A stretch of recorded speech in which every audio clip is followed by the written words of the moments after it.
네, 안녕하십니까. 방금 소개받은 한국법제연구원의 정원준이라고 합니다. 제 소개를 간단히 드려보면 저는 한국법제연구원에서 법 제도와 관련된 정책 연구 그리고 법안을 작업을 하는 입법 연구들을 수행을 하고 있습니다. 데이터나 인공지능, 메타버스 같은 ICT 법제하고 그다음에 개인정보보호법 지적권과 관련된 연구들을 수행하고 있는 연구자입니다. 제 소개는 간단히 마치도록 하고요. 오늘 어쨌든 마이데이터를 주제로 해서 다양한 영역의 주제 발표가 있어서 사실 오늘 청취자분들께서는 아마 마이데이터 개념과 실체에 대해서 굉장히 이해도가 높으실 것이라고 생각이 됩니다. 저는 현 시점에서 금융 마이데이터를 발판으로 해서 전 산업 분야로 이제 마이데이터의 영역을 확장시켜 나가는 데 있어서 고려해야 될 그런 법 정책적 과제에 대해서 발제를 드리고자 합니다.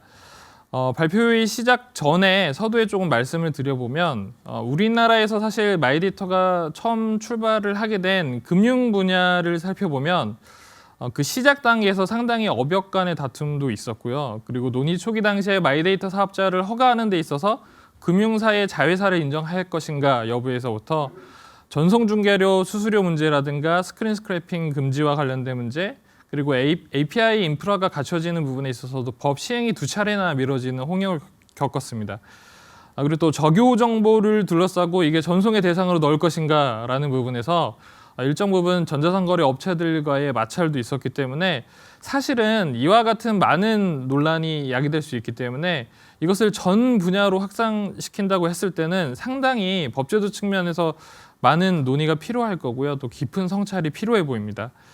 특히나 전 세계적으로 봐도 더 이상 이제 사실은 해외 사례를 비교하기 어려울 정도로 우리나라에서 제도적으로 강력히 추진을 해 나가고 있는 부분이기 때문에 이러한 측면에서 법제도의 쟁점들을 바라봐 주시면 좋을 것 같습니다. 그러면은 발제로 넘어가도록 하겠습니다. 우선 데이터 이동권과 마이데이터 정책 부분입니다. 네, 오늘 발제에 어떻게 보면 주제에 해당되는 것일 수 있겠는데요. 크게는 이제 두 가지 관점에서 문제 의식을 좀 제기를 해봅니다. 첫 번째로는 이동권과 기존의 정보 주체 권리가 과연 어떻게 다른 것인가 하는 측면입니다. 헌법상의 개인정보 자기결정권으로부터 기인하는 것이라고들 하는데 이러한 성격만으로 바라볼 수 있을지, 혹은 산업 정책의 측면에서의 어떤 법으로 지정해 놓은 법정 권리라고 볼 수 있는지에 대한 부분들이 의문을 제기해 볼 수 있겠고요. 그리고 또 기존에 있었던 공개나 열람 정정 청구권 같은 것들, 그리고 다른 나라에는 접근 요구권 같은 형태들이 있는데 이것과 이동권이 그러면 어떻게 다른 것인가 하는 측면이 있고요. 또 세 번째로는 동의 기반으로 그동안의 제3자 제공을 통해서 개인정보가 유통되는 생태계들이 있어 왔습니다. 그러면 현재 마이데이터를 구축을 한다라고 했을 때는 제도적으로 부가적인 어떤 제도적 기반이 필요한가라는 부분이고요. 그리고 네 번째로는 또 이제 본인 주도로 사실은 마이데이터 생태계를 꾸려가게 될 텐데 그럴 경우에 사실은 기존의 서비스 이용을 위한 동의 절차하고는 분명히 기능적인 변화나 어떤 제도적인 절차 측면에서도 변화가 필요한 부분들이 있습니다. 그리고 이제 두 번째 질문 사항으로는 각국에서 규율하는 그런 유사한 권리들하고 이런 이동권이 갖고 있는 어떤 실익과 철학과 관련해서는 어떻게 각국에서 이제 내재화하고 있는가 하는 부분입니다. 오늘 사실 각국의 사례들을 소개를 하지는 않는데요. 사실 다른 나라의 사례들을 보면 우리나라와 같은 형태의 마이데이터를 추구하고 있는 나라가 상당히 사례를 찾기가 어렵습니다.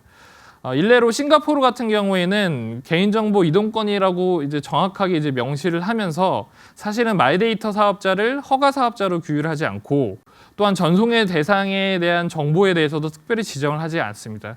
그러니까 이외에서 말하는 테크니컬리 피저블한 경우, 기술적으로 가능한 경우에 한해서 사실은 이동할 수 있도록 하는 보다 이제 정보 주체의 관점이 맞춰져 있는 권리를 설정하는 경우들도 있고요. 미국의 경우에는 많이들 아시다시피 스마트 디스클로저 정책 같은 경우에는 개인정보 이동권 중에서도 이전의 개념보다는 환수의 개념, 즉 다운로드권을 위주로 제도가 형성이 되어 있습니다. 그래서 각 사이트에 가면 블루 버튼이라든가 그린 버튼 같은 서비스들을 통해서 내 정보들을 다운로드 받을 수 있게끔 하는 형태로 실현을 시키고 있는 상황이고요. 일본의 경우에도 이 접근 요금권과 비슷한 맥락으로 지시 방법 게시권이라는 권리를 새로 설정을 했습니다. 그런데 미국과 일본의 이러한 그 접근 요금권의 형태들은 사실은 제약이 있습니다. 왜냐하면 이러한 권리들은 사실은 제3자에게 이전을 하는 데 있어서 정보통신망을 이용하도록 하지만 이메일이라든가 서면의 방식들을 고안할 수 있고 그걸 지정할 수 있도록 하고 있는 겁니다. 그러니까 우리처럼 실시간 정보들을 활용한 분석 서비스들을 활용하기는 어렵습니다. 그렇기 때문에 다른 나라와는 조금 차이가 있다라고 보실 수가 있겠고요. 그래서 이러한 권리들이 어떠한 차이를 가지고 또 이동성을 충분히 실현을 하는가라는 것을 평가의 잣대로 삼아 볼 수 있겠고요. 그리고 우리가 이제 금융 외에 다른 분야의 권리 개념들을 도입을 한다라고 했을 때는 또 이러한 각각의 구체적인 요건들을 어떻게 설정하느냐에 따라서 산업계에서 얼마나 다른 파급 효과를 갖는지에 대한 부분들, 그리고 또 이러한 권리들이 마이데이터의 실현을 통해서 얻고자 하는 실익 측면에서 봤을 때는 동일하다고 볼 수 있는지와 같은 문제를 제기를 할 수 있겠고요. EU에서 출발한 데이터 이동권의 배경을 간단히만 살펴보면 기존의 개인정보 생태계는 사실은 동의에 기반을 하게 되면 어쨌든 동의를 받은 그런 대상 정보라든가 그리고 제공하는 사업자 등을 특정을 하게 돼 있기 때문에 그런 동의받은 것에 사실은 구속되게 됩니다. 그리고 또 우리가 사실 개인정보를 동의하기가 어려운 이유 중에 하나는 투명하지가 않아요. 내가 어떤 내역에 동의를 했고 또는 내가 동의한 내용에 대해서 취소를 하고 싶을 때 그 방법을 찾기가 어려운 측면에서 분명히 한계가 있었다라고 볼 수가 있겠고요. 이러한 측면에서 각국에서 사실은 정부 주체들이 스스로 이런 결정을 하도록 하는 정책들을 추진을 하고 있다라고 볼 수가 있습니다. 다만 EU의 경우에는 한 가지 맥락이 더 숨어 있습니다.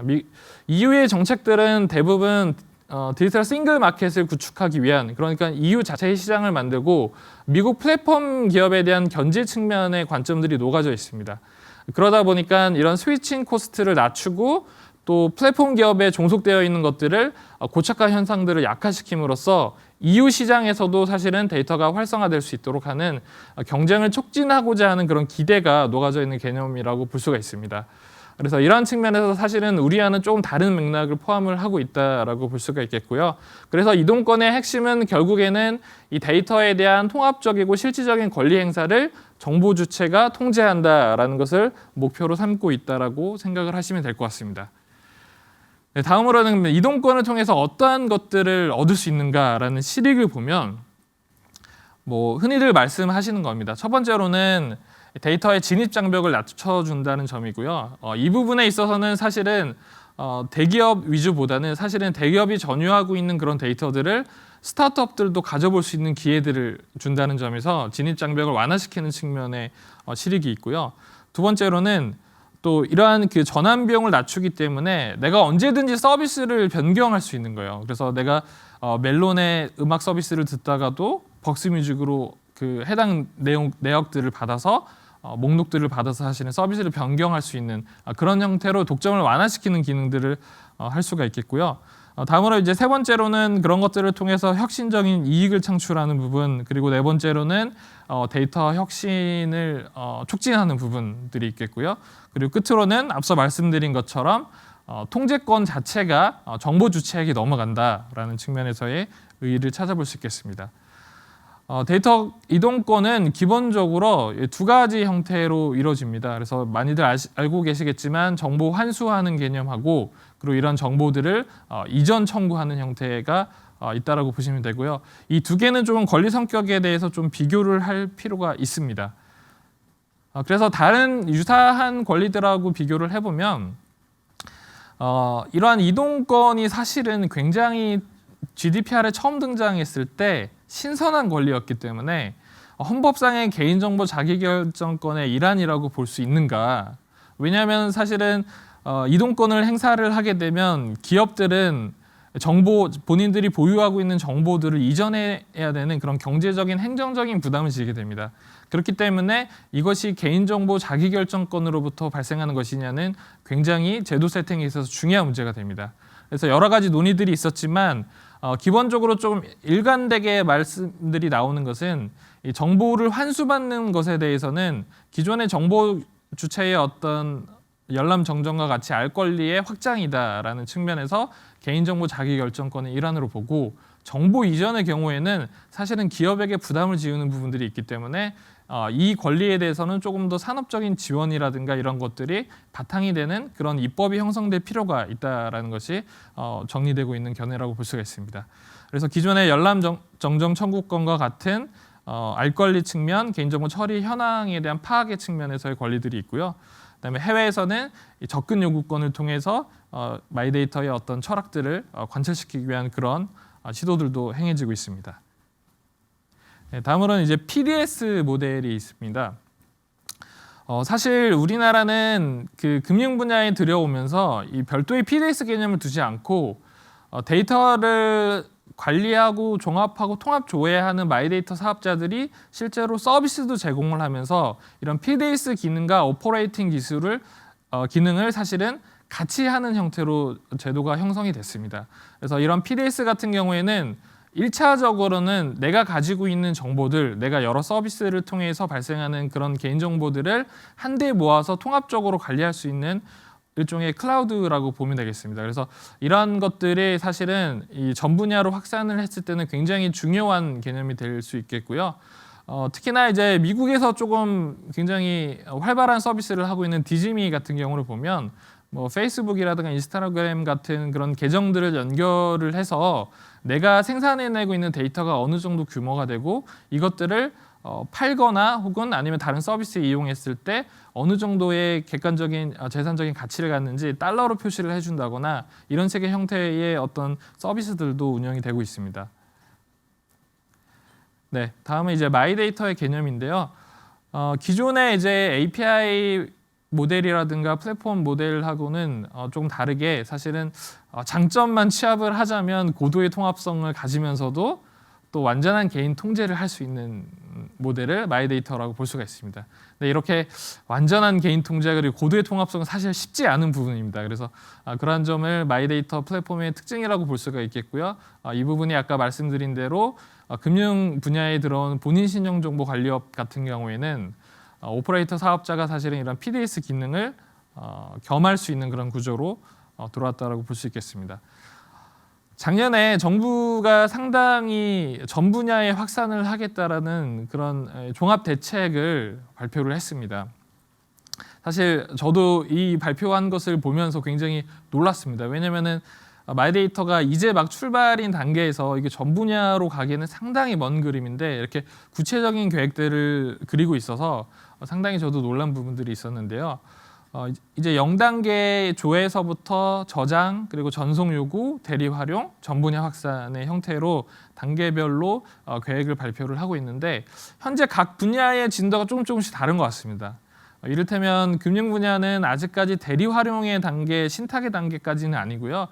전송에서 나아가고 있는 2.5단계 정도라고 볼 수가 있다고 한다면 의료 영역 같은 경우에는 일정 부분 지금 내 데이터를 종합적으로 받아볼 수 있는 나의 건강기록 앱이라든가 또는 마이 헬스웨이라고 하는 그런 플랫폼들을 운영을 하고 있기 때문에 이제 2단계로 가기 위한 준비를 하고 있고 아직까지 전송 요구권에 대한 법안은 현재 발의가 되지 않은 상황입니다. 그래서 1.5단계라고 볼 수가 있겠고요.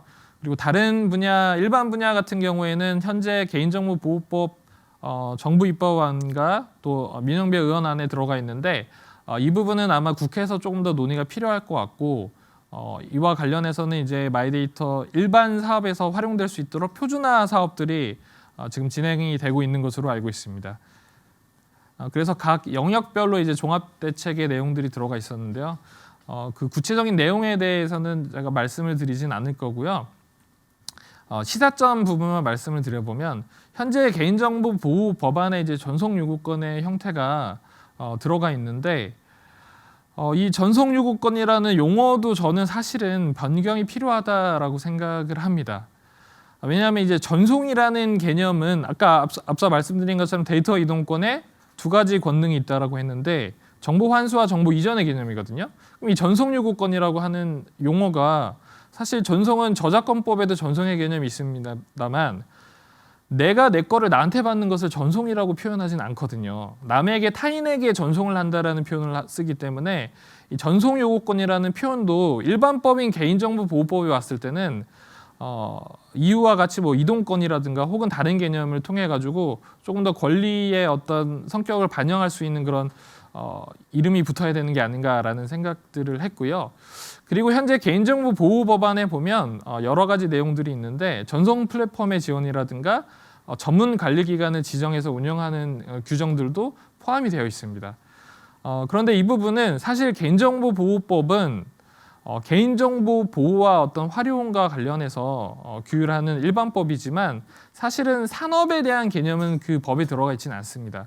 그렇기 때문에 이러한 내용들은 일정 부분 이 컨트롤 타워가 될 수 있는 산업 부처들이 가져가는 것이 맞지 않을까라는 측면의 의견들을 조금 제시를 드려보고요. 실제로 일반 분야에서 전송 의무자를 어떻게 둘 것인가, 전송 대상, 그리고 또 마이데이터 사업자는 허가제를 둘 것인가, 어떻게 할 것인가 하는 부분들은 굉장히 쉽지 않은 상황이라고 생각이 됩니다. 네, 의료 영역을 가보면 의료 영역에서는 현재 법안이 진료 기록에 대한 제공 요구권이 발의가 되어 있는 상황입니다. 그리고 이 종합적인 전송 요구권에 대해서는 사실은 아직까지 발의가 되지 않는 상황인데요. 다만 이제 사업적으로 마이 헬스웨이 플랫폼을 운영을 하고 있는 상황이기 때문에 법적인 규율을 통해 가지고 전송 의무 대상자들 지정을 해야지만 실시간으로 이제 모든 데이터들 받아볼 수 있는 상황이기 때문에 그런 그 법적 규율이 필요한 상황이고요. 다만 이제 전송의 대상과 관련된 부분은 아주 많은 논의가 필요할 것 같습니다. 의료 영역에도 상당히 많은 정보의 유형과 항목들이 있기 때문에 이것을 어느 정도 수준에서 전송의 대상으로 삼을 것인지와 관련된 부분들이 논의가 될 수 있겠고, 그리고 또 이제 마이데이터 사업자를 지정하는 데 있어서 사실은 뭐 보험과 같이 의료 데이터들을 통해 가지고 보험의 어떤 평가에 반영을 한다든가 혹은 할인을 해준다든가 이런 서비스 연계 서비스들이 많이 일어나게 될 텐데 각 영역에서 어떤 진입 장벽들을 만들어 놓으면 사실은 이 사업자가 정보를 다루는 데 있어서 여러 진입 루트를 거쳐야 되기 때문에 이런 것들을 상호 인증해 줄 필요가 있지 않나라는 논의들도 나오고 있어서 그에 대한 부분들도 참고가 필요할 것 같습니다. 네, 그리고 공공 부분의 경우는 현재로서 이제 문제가 되는 부분들은 대상 정보들, 행정 정보 중에 어디까지 과연 마이데이터에 포함을 시킬 것인가 하는 부분들이 아마도 이제 디지털 플랫폼 정보의 일환으로 현 정부에서 다뤄지지 않을까 생각이 됩니다. 그리고 통신 분야인데요. 통신 분야는 사실은 활발하게 논의가 되지는 않았는데 이제 종합대책의 발표에서 보면 통신 및 IT 서비스 제공 사업자를 대상으로 하고 있습니다. 이 경우는 결국은 전기통신사업법상의 부가통신사업자들을 대상으로 본다는 건데 굉장히 광범위한 기업들이 여기에 포함되게 됩니다. 그렇기 때문에 지금 예시로는 OTT 서비스의 그런 시청 이력 데이터를 넷플릭스에서 티빙으로 옮긴다라는 것을 예시로 들고 있는데 이게 현실적으로 가능하기는 상당히 어려운 부분들이 있습니다. 정보를 제공해야 되는 전송 의무자를 어떻게 설정할 거냐서부터 데이터 표준에 대한 문제도 있기 때문에 아직 많은 부분들의 논의가 필요하다라고 생각이 됩니다. 네, 다음으로 하면 이제 입법 내 분석입니다. 신현정보법의 내용은 이제 구체적으로 설명하지는 않겠습니다. 기본적으로 이제 전송의 대상에 대한 부분들이 중요하게 자리를 잡고 있고요. 이게 우리나라가 접근하는 방식이 EU와 한 가지 다른 점이 있습니다. 대부분의 성립 요건들은 거의 유사하게 지금 규율을 하고 있는데 EU의 경우에는 정보 주체가 이동권이라고 하는 권리를 갖는 것이고 그렇다 보니까 전송의 대상은 전체 내가 제공한 개인정보들이 되고 다만 전송의 형태를 정보통신 처리 장치로 하도록 하고 있습니다. 근데 우리의 경우에는 전송 대상에 컴퓨터 등 정보 처리 장치로 처리된 신용 정보일 것. 그러니까 대상을 오히려 제약을 하고 있는 부분들을 볼 수가 있는데요. 그래서 이게 EU의 경우에는 조금 더 정보 주체 권리의 관점이고 우리의 경우에는 대상을 특정하는 것으로 봐서 산업적인 맥락이 조금 더 녹아 있다고 볼 수가 있습니다. 이 부분을 개인정보보호법에 넣는 경우에는 EU의 방식대로 따라가는 게 저는 타당하다라고 생각을 합니다. 그리고 이제 각 영역에서 이런 데이터들에 대한 표준화 작업들도 중요해질 것이고요. 또 허가 요건과 관련된 부분 말씀드린 것처럼 상호 인증제 같은 것들을 통해서 진입의 장벽들을 낮춰줄 필요가 있습니다.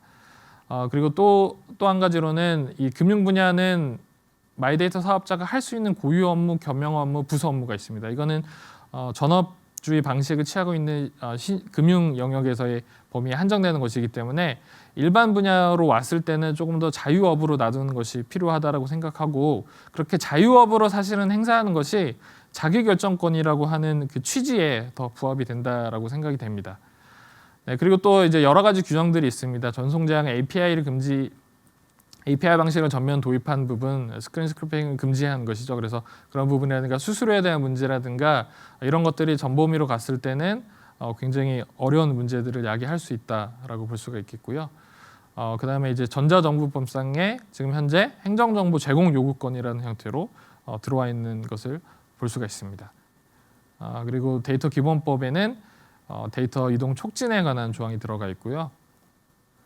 그리고 현재 개인정보보호법안에 전송요구권 형태가 들어가 있습니다. 여기에는 한 가지 포인트가 있는데요.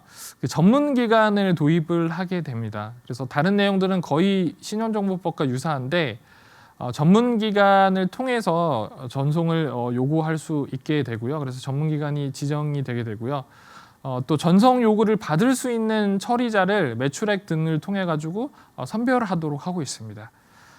그런데 이제 혼란스러운 부분은 전문기관이 하는 역할들이 전송권 요구 행사 지원을 하고 또 어떤 시스템 구축, 표준화, 그리고 관리 분석까지 하게 됩니다.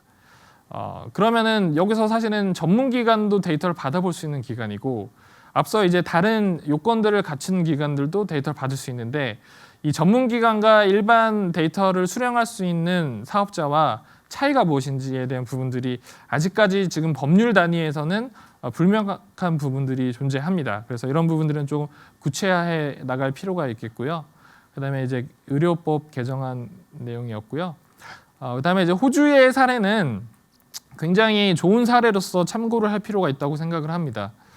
호주의 경우에는 사실은 법률 자체가 컴피티션 앤 컨슈머 액트라고 해서 경쟁 촉진에 대한 부분, 그리고 소비자 보호에 관련된 법안에 이 CDR이라고 하는 규정으로 들어가 있습니다. CDR은 컨슈머 데이터 라이트입니다. 그러니까 소비자 권리라는 형태로 이동권이 들어가 있는데, 구체적인 내용들을 보면 프라이버시법에서는 일부 작은 소기업들에 대해서는 어떤 보안 의무에 대해서 예외를 규정을 하고 있는데, 마이데이터를 받아가는 소기업들은 그 예외가 적용되지 않는다라는 부분이고요.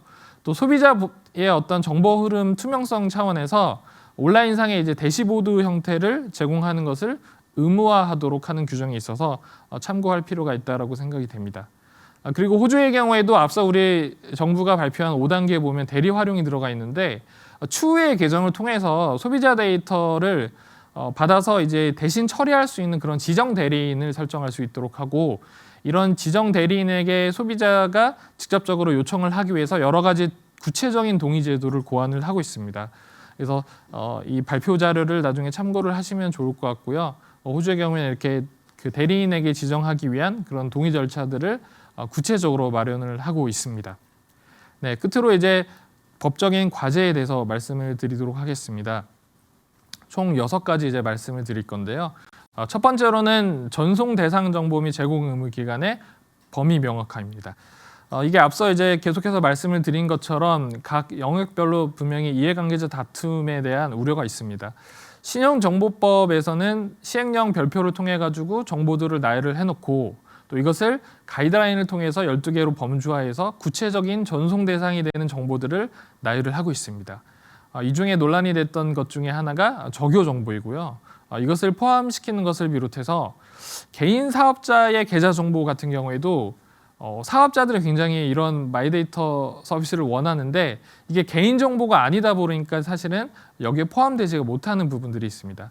그리고 카드 결제 같은 경우에는 매입 정보라든가 승인 정보 사이에 시간상의 간극이 생기면서 이런 구조적인 문제들도 있고요. 그래서 어떠한 정보를 전송할 것인지 대상 정보에 대한 부분들, 또 증권 계좌 같은 경우는 실시간 체결하고 계약 기준 정보 관리 필드가 상이한 부분으로 인해서 문제가 발생을 하는 부분들도 있고요. 또 보험의 경우에도 지금 현재 1년 이상 장기 보험하고 생명 신체에 대한 보험에 한정되는 그런 문제들이 있습니다. 그래서 이러한 문제들을 산업별로 조정을 해 나가는 것이 필요하고, 그러한 측면에서 봤을 때 실무 협의체 같은 것들을 계속적으로 운영하는 것들이 필요하다고 생각합니다.